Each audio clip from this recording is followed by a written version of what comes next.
We are live on the pump fake ahead of Championship Sunday around the NFL. I'm Jarrett Bailey, USA Today, behind the steel curtain, A to Z Sports. That is my friend JP Acosta from SB Nation. Always good to chop it up with you, buddy. Good to be back again. It really feels like this season is going by way too fast. Like I was I think writing, every year kind of feels like that. like I was writing Establish the Fun last night, and I'm like, wow, like this season's gone by quick. Like it doesn't feel like it's been 20 plus weeks. That's crazy. Yeah, I was at training camp for the Steelers, and it feels like it was yesterday when it was the end of July. I was out there sweating. I was complaining to you about it. I was like, oh god, I got to go to camp tomorrow. It's going to be fun, but it's going to be hot, and I'm going to be complaining. And you told me that I don't know what hot is, so it Nope. was. But it was very. This season has been. I mean, for me, as like a Steelers fan, it was like, oh great, kind of another, just wish-wash season. They got into the playoffs and whatnot. We know that, but I'm looking forward to seeing what this coordinator search brings for Pittsburgh, and hopefully looking forward to football for real again, where it's the Steelers give me expectations. I haven't had those in the past 2 years. Yeah, I know that's exciting, but again, as a team who had expectations that last year, It's a dangerous thing. and yep, hope is dangerous sometimes, but we got to keep it going. Well, we'll start actually with the head coaching stuff because there's been a few over the past few days. Jim Harbaugh is officially going to Los Angeles to be the Chargers head coach. Raheem Morris is going to Atlanta to be the Falcons head coach. And Dave Canales is taking the job in Carolina as the Panthers head coach. Of all three of those, which one do you like the most? I really like the Raheem Morris hire in Atlanta. And I think it kind of went a little under the radar, his name, especially among the big name coaching searches and amongst the hot names in the searches. But what Raheem Morris is going to bring is a connection that goes beyond just like the product on the field. Product on the field, he helped get blood from a stone with that Rams defense this year, getting them to a passable level despite having Aaron Donald and then a bunch of undrafted free agents and rookies and seventh round picks playing in that secondary. They got them, helped get them to the playoffs with passable defensive play. He's well connected within the coaching world. He coached with McVay, coached with Shanahan. He was on that 2013 staff everyone talks about. Right. He also worked with Kyle Shanahan in Atlanta. He's got a lot of threads everywhere. Like he knows a lot of people. He's well connected, but above everything else, players love him. Players, staff, people around the NFL will go to bat for Raheem Morris. Genuinely seems like one of the better dudes in the coaching industry. So it feels like this is not only a safe hire, but a very good hire for Atlanta, who needed something to kind of bring them out of the hot play caller OC like lane and just go to someone who can build out that staff and build out a good coaching tree, someone who is a legitimately good coach. Yeah, last year when he was on the pivot, Mike Tomlin said that Raheem Morris is the best coach in the league that doesn't have a head job yet. And here we are now, Raheem Morris now getting a head job. I wrote about it in USA Today about Jim Harbaugh getting the Chargers job. And in terms of that, I think that that's something that the Chargers needed personally, where, they've gone through a lot of, Mike McCoy, Anthony Lynn, Brandon Staley, guys who were getting their first cracks at being head coaches. And, we've seen what that's done in terms of how the organization was ran. I mean, they got rid of Tom Telesco as well for a reason. I think they needed a guy who's a proven winner, kind of like the CEO head coach that can come in, run things the right way. And I think that's good for the team. I think it's good for Justin Herbert, especially with the spot that they're in right now, knowing that they are in cap hell right now. They're going to have a lot to figure out this offseason in terms of, Keenan Allen's scheduled to make a lot of money. Mike Williams is scheduled to make a lot of money. Joey Bosa and Khalil Mack are both scheduled to make a lot of money. They're going to have to make some decisions on who's going to be there and who's not going to be there. And it's not going to be, a 1-year project, but I think that the Chargers realize that. I think Jim Harbaugh knows that.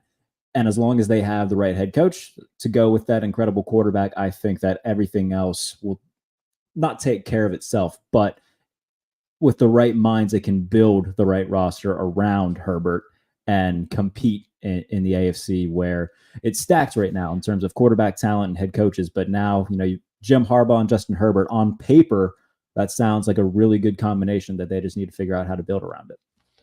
I really think that this hire shows that the Chargers needed an identity.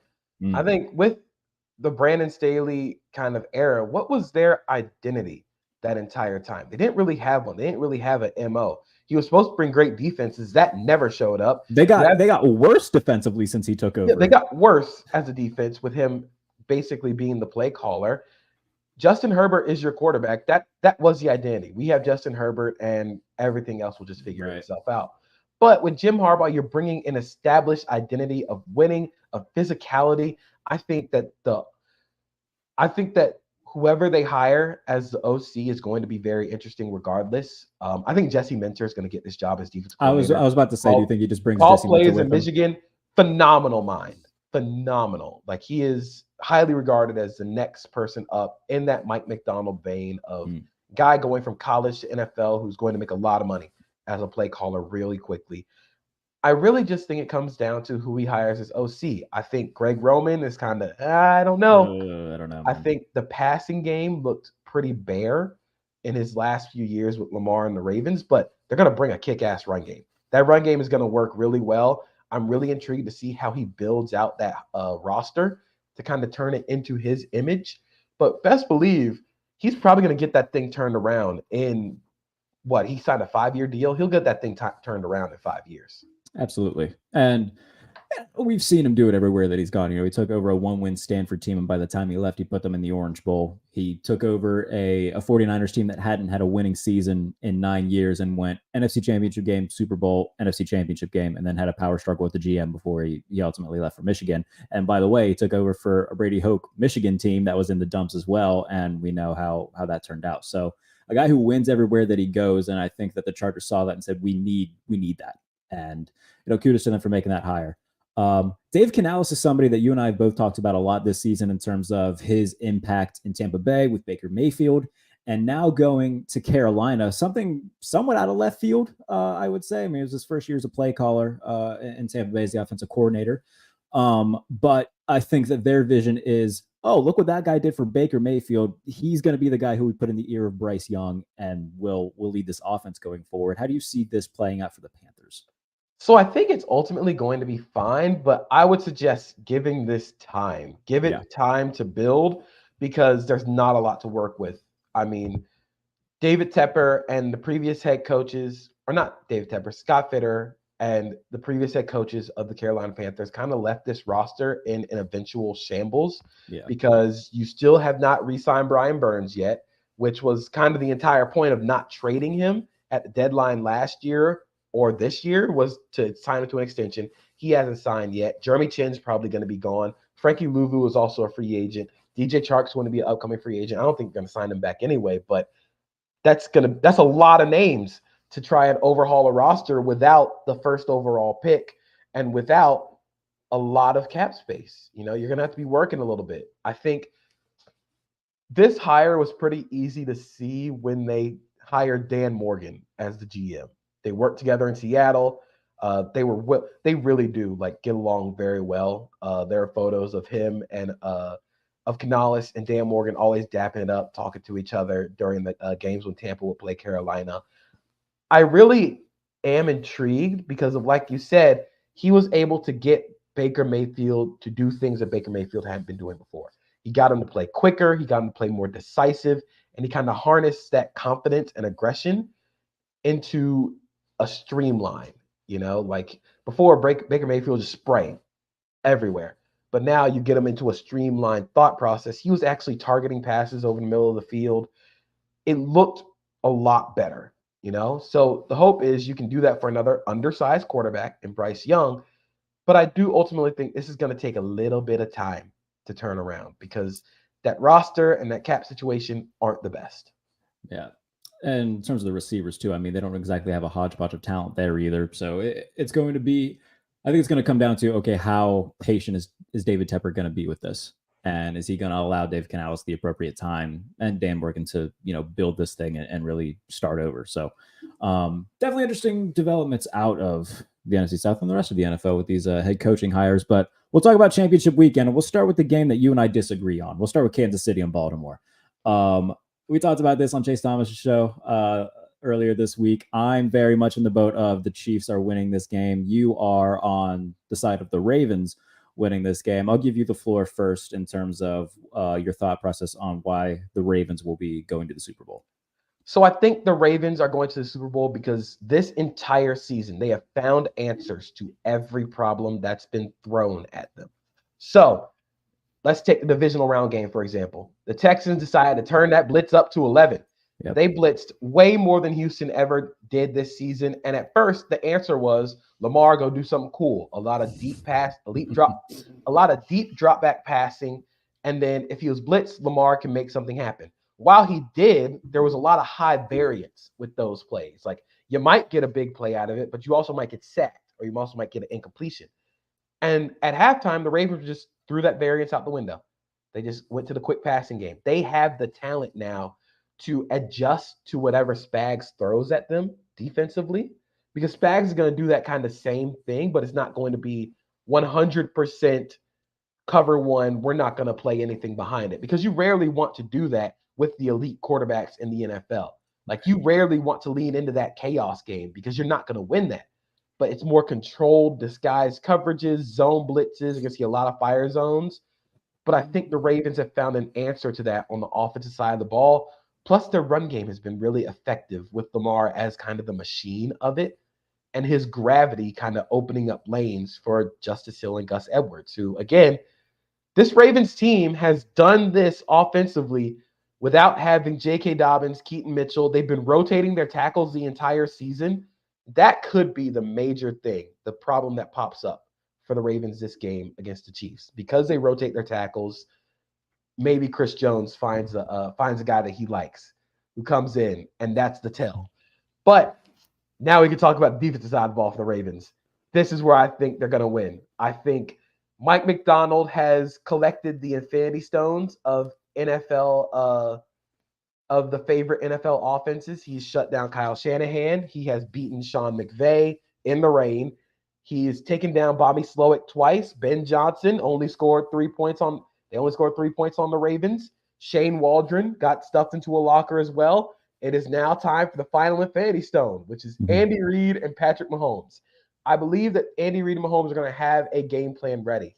But where I think this game changes is up front. The Ravens are much better up front than they have been in previous years, and they can do so many different things. You know, they can do the same blitz and show it out of different personnel, different packages, different fronts, different alignments. It's very similar to how Sean McVay and the McVay tree see football, where it's they don't run a very extensive amount of concepts, but it's different motions and formations. They run the same thing, but it's dressed up differently. Mike Macdonald and the Ravens use the same pressures, but they're dressed up in different buckets in different areas. And ultimately, I really do think this is going to be a big Roquan Smith game. I think this is going to be, you know, they're gonna see a lot of Roquan Smith, a lot of Kyle Hamilton. And again, if Joe Thuney is not 100% or cannot play, this changes the math up front for the Chiefs offensively, because you're missing arguably your best player on that offensive line. And now you've already asked a lot of Mahomes to make do with Donovan Smith and Jawan Taylor being hit and miss, and the receivers also being hit and miss.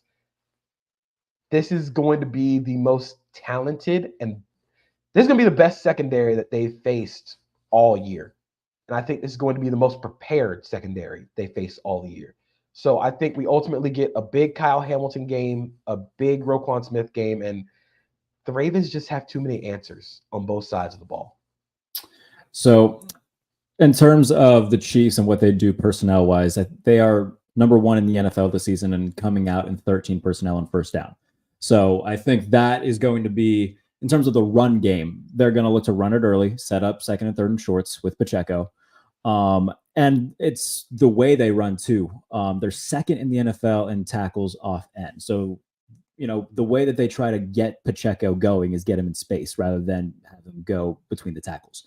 Um, in terms of Baltimore and their dominance offensively, outside of the division, in terms of the defenses that they've played, we talk about, they beat up Detroit, they beat up Seattle, they beat up even the 49ers. In terms of EPA, the Chiefs are going to be the best defense that they faced all year. Outside the division, Pittsburgh and Cleveland have both been really good, but divisional opponents, I think, regardless, make things different. Outside of the division, though, Kansas City finishing 6th in the league in EPA per play, and you look at Detroit was 21st, the Seahawks were 30th. Not to take away anything from those wins, but there's different levels to this. Even the 49ers, you look at their numbers since Hufanga went down, they've been not a bad defense, but they've definitely looked human. And so I think that this is going to be a totally different animal that Baltimore hasn't seen in terms of what the Chiefs have at every level defensively. And you brought up Chris Jones, but the guys in the middle as well, like Nick Bolton and Drew Tranquill, and the cornerbacks in the back end. And I talked about this when we talked about this earlier in the week. If Spags at some point just says, all right, you know what? If you can beat L'Jarius Sneed, kudos to you. If you can beat Trent McDuffie, hey, you know what? Whatever. But until you can, I'm going to stack the box. I'm going to send heat at you. Nobody's going to be open. Make something happen.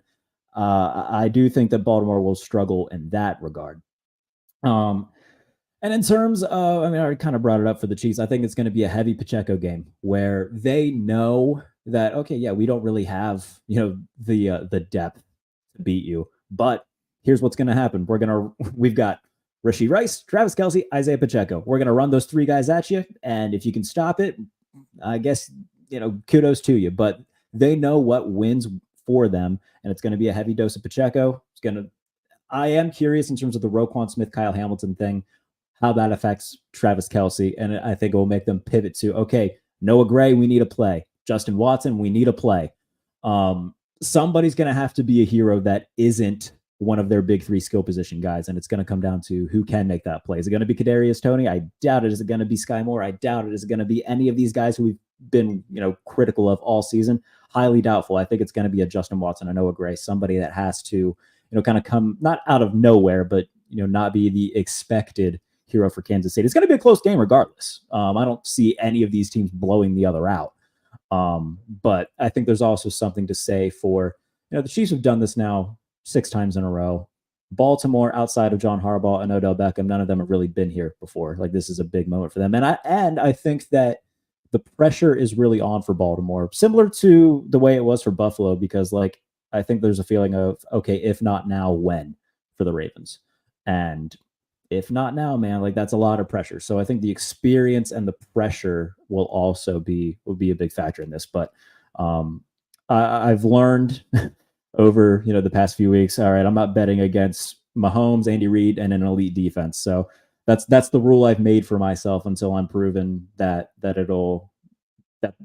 will lose in that facet. So I will still stick with Kansas City, but I don't think that there's going to be a blowout regardless. I think this will be the closer of the 2 games.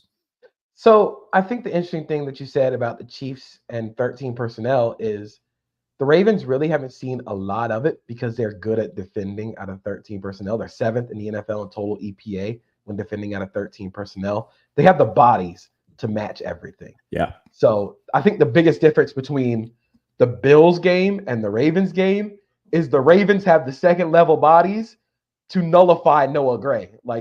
You can't have that Noah Gray dig over the middle anymore because AJ Klein doesn't know what he's doing. You don't have that anymore. You have Patrick Queen and you have Kyle Hamilton and you have Arthur Maulet, who has been really, really good. Dude, he's been so good. They've been alternating Kyle Hamilton and Arthur Maulet in the slot, and they'll play Kyle Hamilton back at safety. Again, they have so many ways they can beat you. If you want to spread and shred and turn this into a passing game, they can constrict you because they have the bodies and the personnel, and they know exactly how to break defenses. Or they can break opposing offenses. They broke the Houston Texans, who, again, the week before dropped 45 on the Cleveland Browns and their top-ranked defense. This is not they're facing a rookie quarterback in the playoffs. Sure, but that team just put up 45, and then in 2 games that he played against the Texans did not score an offensive touchdown. Yeah. So this defense, like again, I was very much on the I'm not betting against Mahomes, Andy Reid. This Right. is the one game where I'm going to bet against them because this Ravens team is too good. And I've seen them have answers for everything and every adjustment. It's uncanny to see how many times like you think you're throwing a curveball at the Ravens and then they hit it 450 feet to dead center.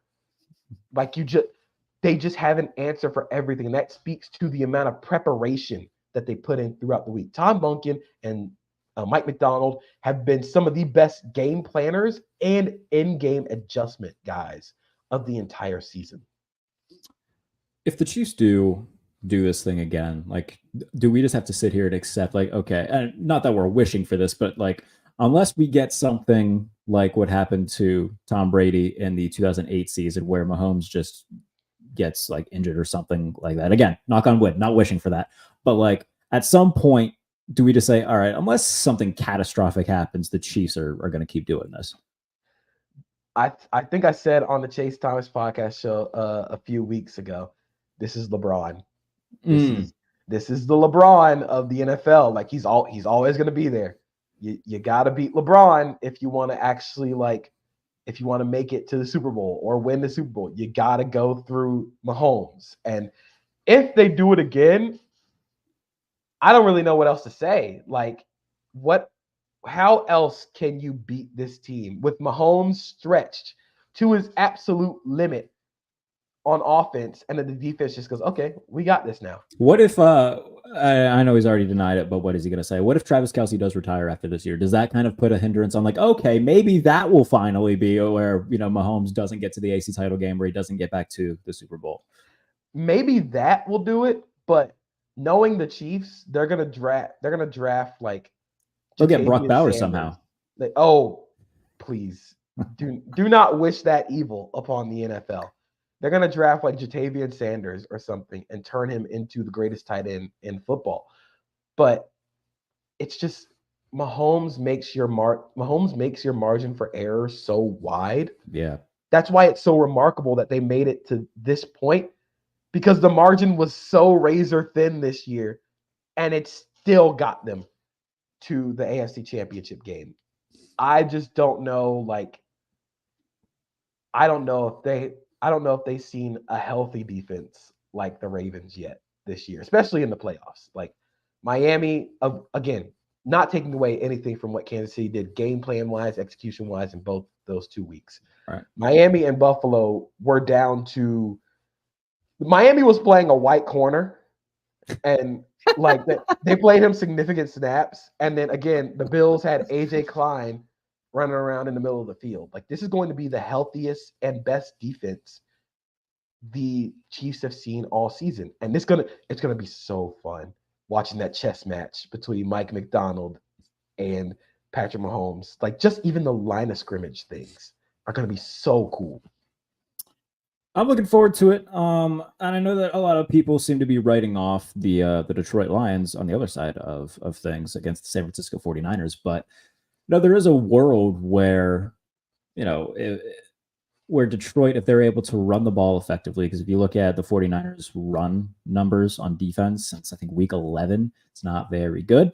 I do think that there's a world where if you get Jahmyr Gibbs and David Montgomery going early, and the 49ers have to stay honest and maybe send an extra guy in the box, and that sets up the play action stuff where the middle of the field is more open for Laporta and St. Brown, rather than if the 49ers force Detroit into 3rd and 8s, 3rd and 9s, where they can just have Fred Warner and Dre Greenlaw sit in the middle and be like, all right, here it comes, beat us over the middle, good luck. I do think that could be a problem, because then if you're Detroit, you're going to have to make plays on the outside, which they haven't necessarily done this year. They don't really have the guys to do it consistently, at least. Like we haven't seen Jameson Williams be that guy consistently. We haven't seen Josh Reynolds really become that over-the-top guy consistently.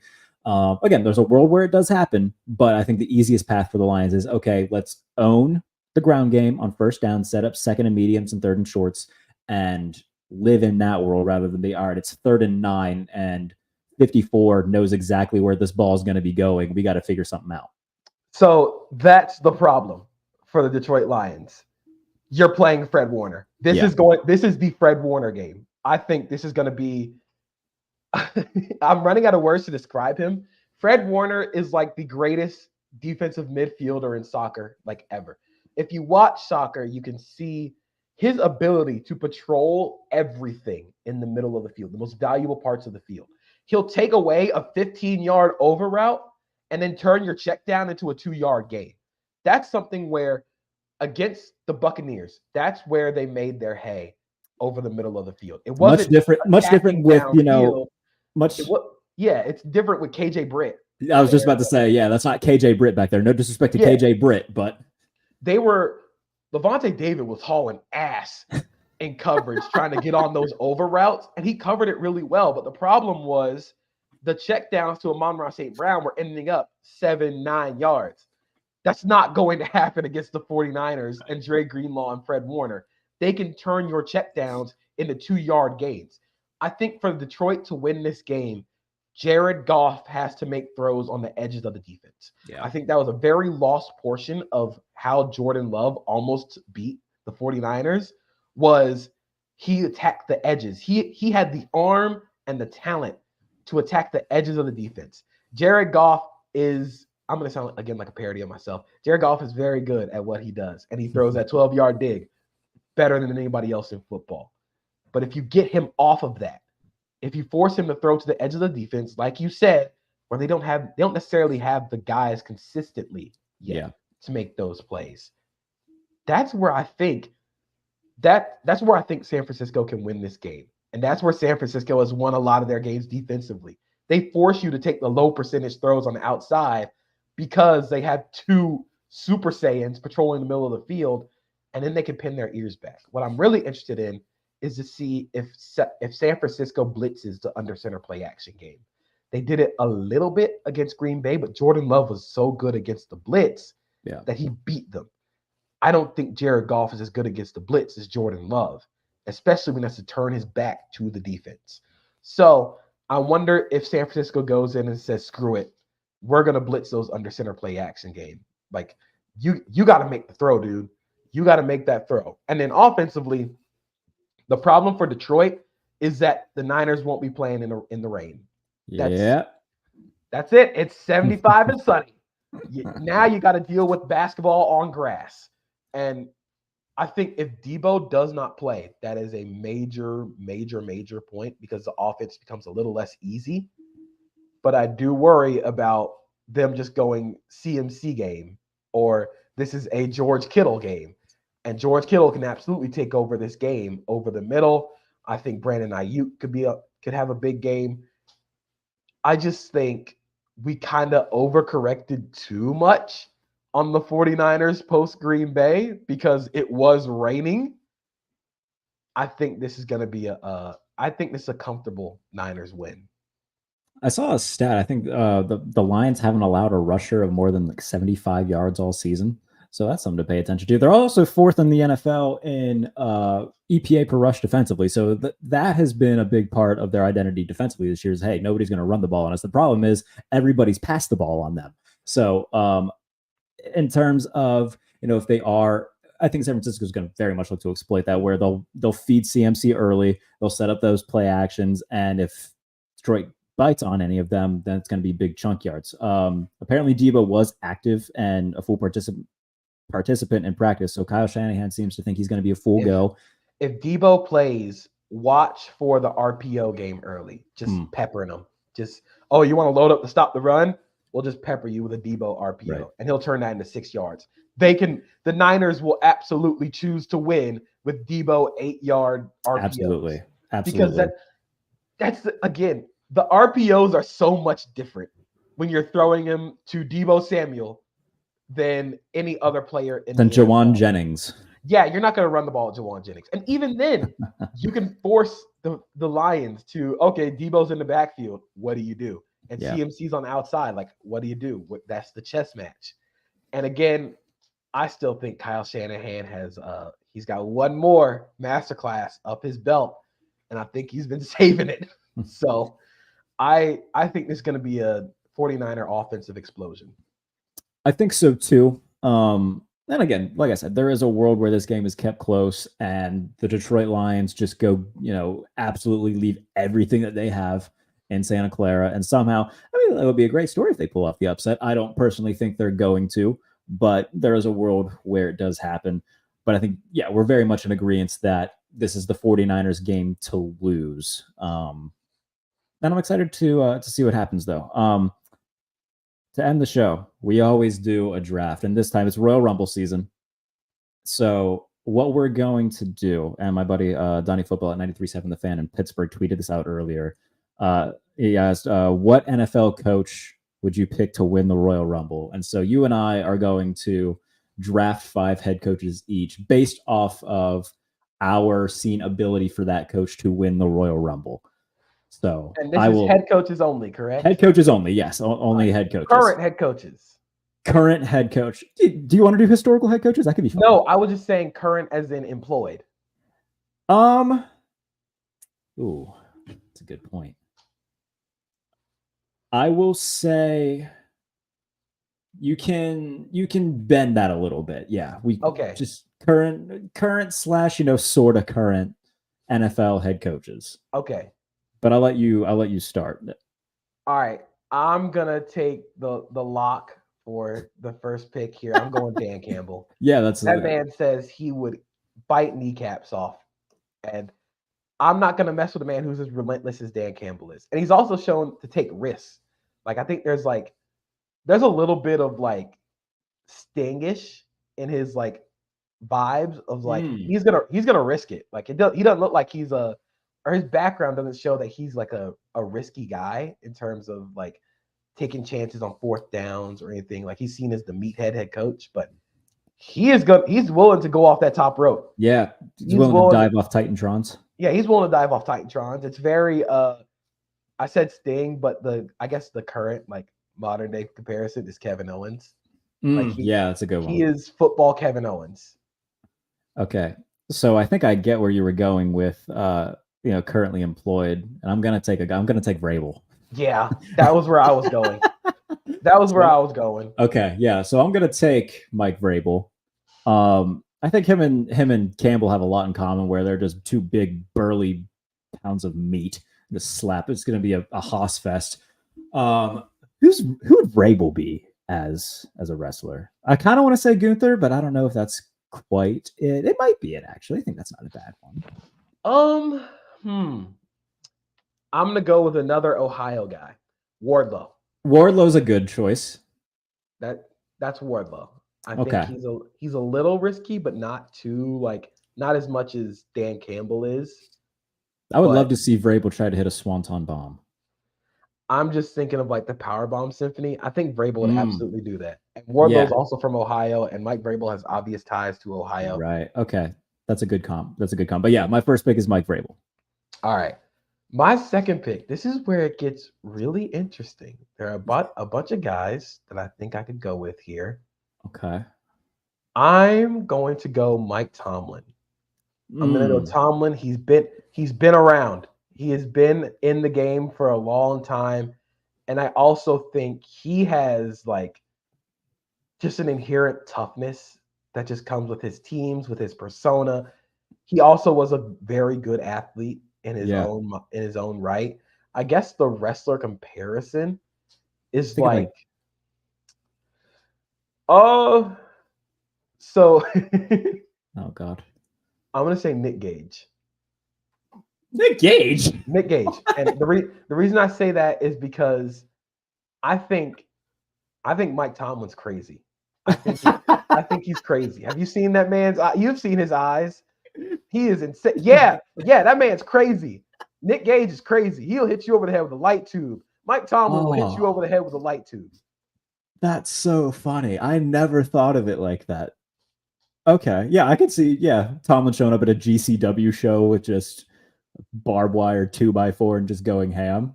Yeah, that's probably what he did to Ben Roethlisberger at the end of that time. I don't know. No time for Ben Roethlisberger slander. All right. My second pick. I knew that the first few would be pretty much locks. But you're right. This is where it gets interesting. I'm trying to run through my Rolodex in my head. like intimidating coaches. Okay, I'm gonna take D'Amico Ryans. Ah, that's a good one. That's a good one. I think D'Amico, he's kind of got like the Big E or Xavier Woods type energy, where like he's big, but like I don't know. After seeing him celebrate with the team after they like clinched the playoff spot, I could see him like rolling out with a box of Bootios. He's also a linebacker. Linebackers are Oh psychotic. yeah, Like yeah. any former, current linebackers they're insane. So I'm gonna take D'Amico. Yeah, he was a tremendous linebacker too, by the way. He was Mm-hmm. very good. So I'll take D'Amico. I got a pair of linebackers now in terms of my Rumble head coach team, where I've got Vrabel and D'Amico. So we're on pick 3 now. We are. I'm going to go with a guy that has gotten a lot of flack this year, Oh Lord. but he absolutely would tear it up in a Royal Rumble, and that is Sean McDermott. I thought that's where you were going with that. Sean McDermott would kick ass in a Royal Rumble. First of all, former wrestler. If you're a former wrestler, you automatically get a few points in this round. Also played football, and we have seen that man is crazy. He's absolutely. You know who he reminds me of? Actually, it's not even a wrestler. It's Steve Carell in Anchorman. When like they're like having that big brawl and everybody looks at Steve Carell. He's like, "Brick, where'd you get a hand grenade?" And he's like, "I don't know." Yeah, it's like he just pops up with a hand grenade, and then all of a sudden, everybody's out the ring. Like he's the guy that you don't think is gonna get a lot of eliminations in the Rumble, but then just starts cleaning house. He's like a young Shelton Benjamin, like a really good, just like amateur wrestler, but really technically sound. Yeah, like you could even say Charlie Haas too. Oh yeah, that's a good shout. Yeah, maybe if we're going like modern, maybe like a little Chad Gable. Chad Gable. Yep. I think like he's Chad Gable's Wario. That's good. That's good. Okay. All right. So you got McDermott. Who do I want? Oh, I'm surprised. Okay, this is a good value pick. I just need a psycho who's just gonna be like, I don't even know how to describe this guy as a wrestler, but I'm gonna take Nick Sirianni. I think that he would just be absurd and just beat the piss out of people. But at the same time, he could also be the guy that everybody just can't stand and gangs up on and throws out immediately.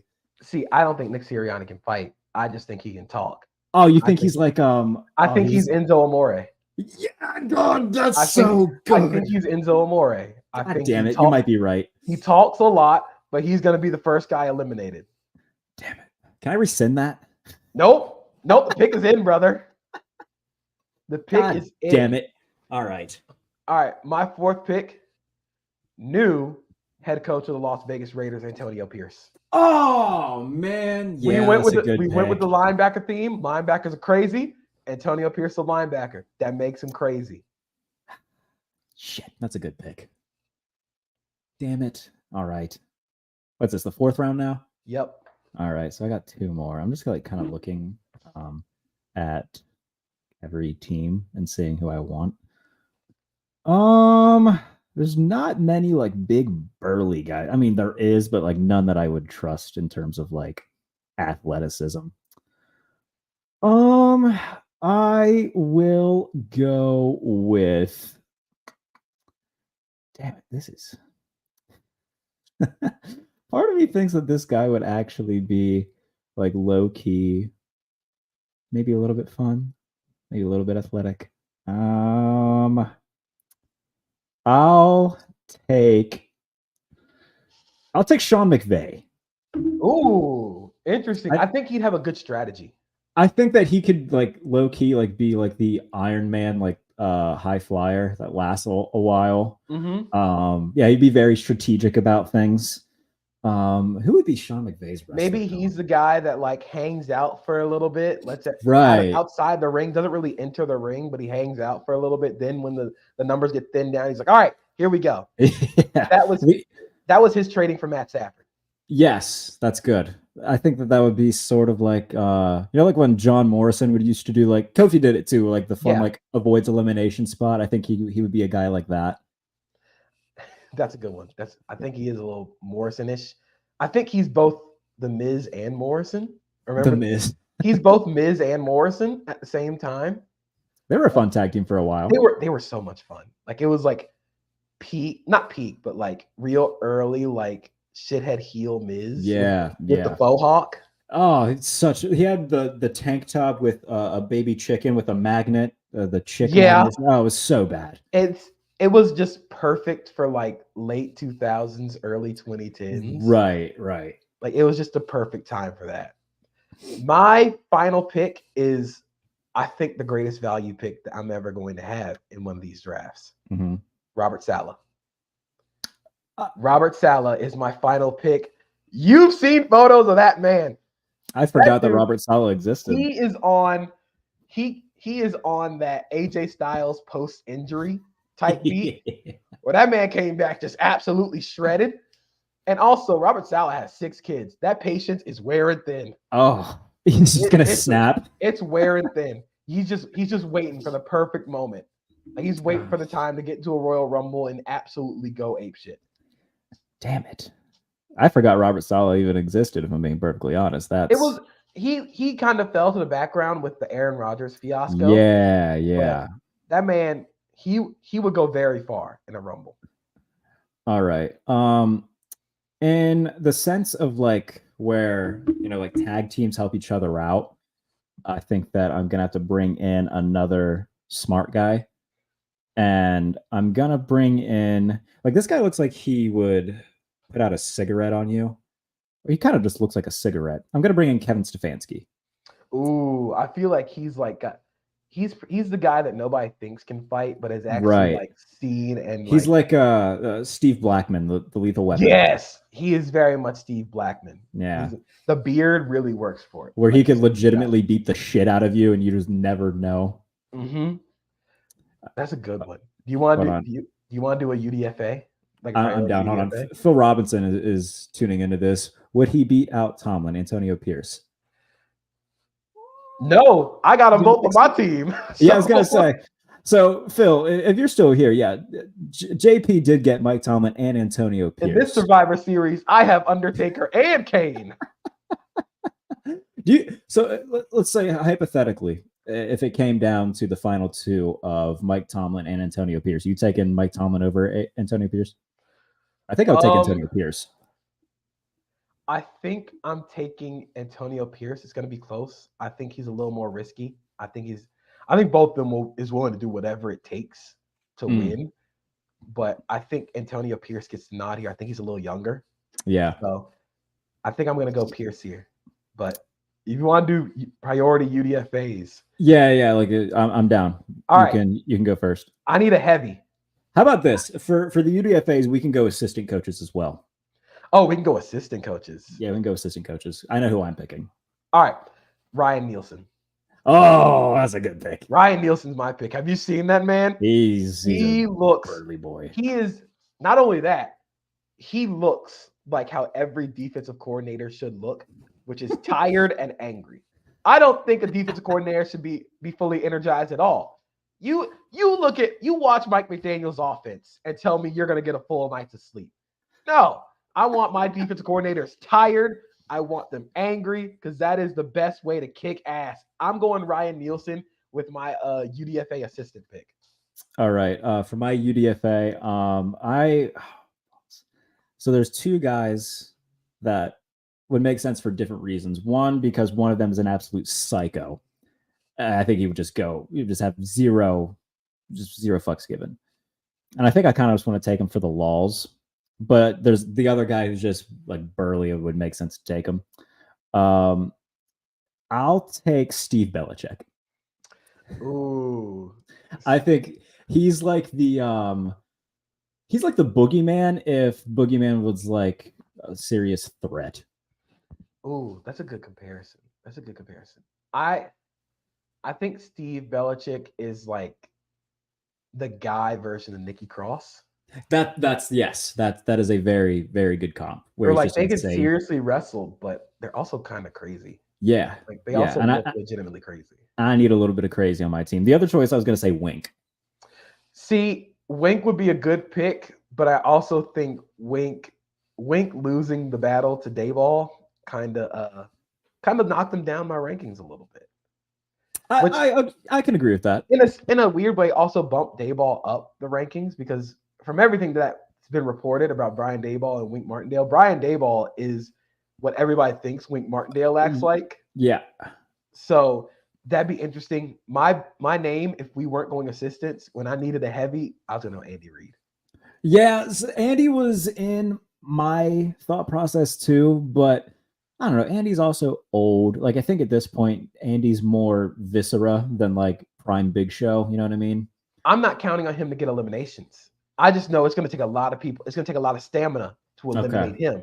So that's more of a defensive play. You know, That's fair. It's like having Blastoise on your team. Like Blastoise can do stuff offensively, but the point of having Blastoise is defense. That's Pokemon, right? That's right. Okay, so the name sounded familiar. Who was the offensive line coach a few years ago for the Browns? Oh, I think his name was Bob Wiley. The one from Hard Knocks. Yeah, it's Bob. Let me see. I think it's Bob Wiley. Is he still in the league? Yeah, it's Bob Wiley. I knew it. I don't think so because Bill Callahan is the offensive line coach now. Right. For the Browns. I don't think he is. That's a shame. That would have been my defensive play. He's like, all right, good luck. Get Bob Wiley over the top rope. That is a good defensive play. That's a good defensive play. If we're going historical, I think the first name that I think of for this would be Mike Singletary. Yeah. Yeah, that would be just dangerous. Mike Singletary is getting everybody. Mike Singletary is Brock Lesnar. Yeah, he comes in and immediately eliminates like 7 people. I think a low-key one would be Ditka. I think Ditka would just run shit. Ooh, Ditka would be good. Ditka played when back in the old days. I think he has a certain level of crazy. Like he played without wearing gloves. Yeah, so, homie would just run roughshod. I'm trying to. Who would be like the old time comparison for Ditka? Ooh, Ilya Dragunov. That's good. Very old timey feel. Yeah, but also insane. Both Phillipses would be good picks here. Bum and Wade and Bum. Yeah, Wade and Bum would both be good here. Bill Cowher would be a good pick. Bill Cowher would be a very good pick. I think the mustache would just intimidate people. That's the thing. Like now he's got like the goatee and he does the TV stuff, but just the mustache by itself. Ironically, Jack Del Rio. Oh yeah, Jack Del Rio would be a good one. I bumped into Jack Del Rio last year in Mobile. Like we were at a bar, and either he turned around or like I turned around and bumped him, and I was like, "Oh, sorry, Jack." And just kept walking. Just keep on moving. Keep on pushing. That is a massive human being, Jack Del Rio. Yeah. Ooh. Like kind of if you were a little younger, Ron Rivera would be a good pick. Ron was in my head, like if he was still like I guess we kind of bet the logic there for Mike Vrabel, but yeah, maybe Ron, but yeah, he is a little bit older. You know what assistant we didn't say? Like a current one? Yeah. Big Dom. Does he count? Big Dom is listed on the website with the coaching staff. That is the assistant. Oh, I don't know, man. Is he helping with the game plan? He obviously he's helping with the game plan. That's fair. Because they started losing when Dom got suspended. All right, fair enough. All right. I would let you have Big Dom. Technically, he's listed in the front office. He's the senior advisor to the general manager. See, that don't qualify. I don't think that Big Dom qualifies at that point.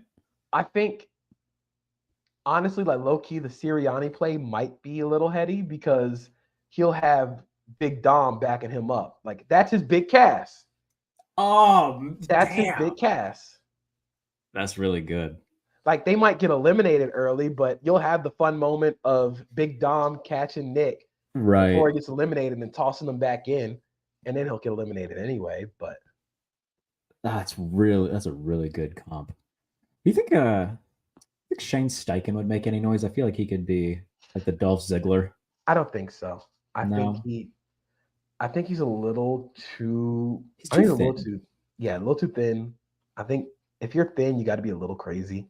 Honestly, I don't think I don't think a lot of the Shanahan McVay tree would do very well in this. I think both of them themselves would do. I think McVay would do the best. I think Mike McDaniel will go further than Kyle Shanahan. Mike McDaniel he's kind of like what's Mike McDaniel? He's like Spike Dudley. He's Austin Theory. See, I think you underestimate him, and he knows some form of judo that would eliminate everybody. You know, it would be a good pick if he was still a head coach, which is also why I ask current head coaches. Pete Carroll. I was thinking Pete. Yep. Pete Carroll would absolutely be Pete awesome. Carroll looks like a guy who definitely knows how to use nunchucks. Oh, he knows some 16th century martial art that was only practiced in like Nepal. Ugh. And he's gonna stun you. He also is surprisingly fit for 72 years old. Yeah, like he's a young 72. Yeah, like he can go in the ring. Like this is not a Undertaker crown jewel moment. Yeah, fair. Do you think where do you think you think he coaches this year? No. No. I think he's cool with being in the front office for the Seahawks because I think even though he did want to coach, accepting that role kind of meant like, okay, like I'm cool with backing off for this year. But you know who else did that? And I think would be good for this Bruce Arians, I think would be a decent pick. Ooh, Bruce Arians is sneaky good. Bruce Arians would be he'd be a good heavy. He'd be a good heavy. Yeah, he would what's like he'd be like an A train Albert. That's a good pick. That's a good one. Maybe minus like the hairy back. Test. Yeah. I could talk the rest. Now we're just remembering some guys. Yeah, this is sorry, babe. Can't go out tonight. Me and the boys are naming pro wrestlers and comparing them to NFL coaches. Like, remember the Highlanders? They wore the kilts. They did wear the kilts. They need to get a kilt off Drew McIntyre. They need to bring back the Broken Dreams theme for him. Hopefully, Papa H does well by that. Ooh, that'd be good. They brought it back for Clash at the Castle. Clash at the Castle. And it was the coolest moment. Just remembering some guys. Remember Tarver? Michael Tarver? Michael Tarver? Like the least notable person from Nexus. I don't know. I think David Otunga might be less notable. No, because Otunga was on commentary for a while. Tarver just kind of went away. And they had that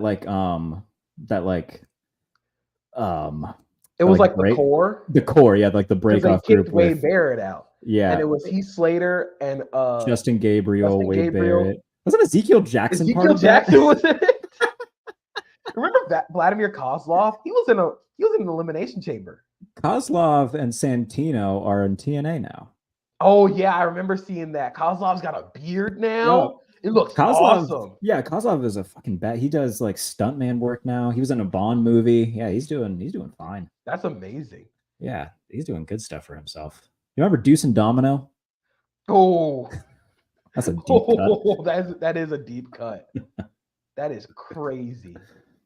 I hope fans listening to this like wrestling. At this point, all the ones are like, okay. I hope they do too. Underrated wrestler Perry Saturn. Perry Saturn, very good. Yeah. Very underrated. You know. Do you have a nipple ring? He did. Okay. And he also it wasn't the level of Al Snow with the head, but yeah, he was the mop. It was the mop. Yeah, it was the mop. It was really weird. Yeah, we could do this all day. Yeah, we could do this all day with remembering guys. What do you got coming on SB Nation? So, Establish a Fund dropped today. In the coming weeks, I will have my big board for the NFL draft. Gonna be our first one of the year this year. Ooh. I won't be in Mobile for the Senior Bowl because I'll be in Vegas for the Super Bowl. Oh, fair enough. So I won't be in Mobile for the Senior Bowl. I will be getting all my updates via Twitter, as everyone else, as one does. I probably will have access to like the film, so I'll be watching film of the Senior Bowl as always. But just see what I'm doing, see what I'm going. For me, I did do a piece on USA Today about Jim Harbaugh and the Chargers. Constant Steelers stuff. Behind the Steel Curtain, we're tracking the offensive coordinator interviews. Mailbag every Friday. I just did my first Steelers mock. And then probably after the Senior Bowl, I'll do like my first round mock. And then for A to Z, league-wide coverage as well, in terms of mostly, leading into the Buffalo Bills side of things. I'll do Bills mailbag every week, and we'll do some Bills draft stuff over there as well. So, JP, always a pleasure, my friend. I will, I guess, not see you next week, but see you soon. Are you going to be at the Mhm. combine? I'm gonna try. Okay. Okay. Well, hopefully, I will see you soon. I always enjoy doing this with you. And if not, I'll see you probably soon enough when we do Chase Thomas's podcast together. So, Eventually, yes. yes, everybody, thanks for tuning in to the Pump Fake. Enjoy your championship Sunday. And next time we talk, we'll know who is partaking in the Super Bowl. So thank you as always. Like and subscribe to YouTube. Listen to wherever you get your podcasts. We'll see you soon.